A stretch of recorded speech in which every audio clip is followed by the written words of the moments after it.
Ang bagyo ni Ondoy, take 1. Tingnan nyo ang nangyari sa aming kapaligiran. Oh, look! Look!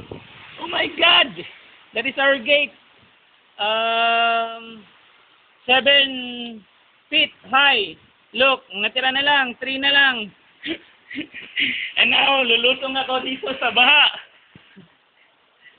Yan yun, makahawak na. Makahawak. Magkita ko sa office. Lulutong ako sa baha. Uy, dapat ang bahay namin. Sige. Malapit na. My God.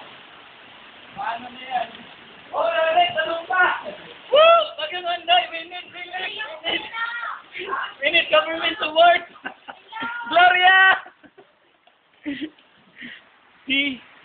Yan, grabe. Grabe na talaga ito.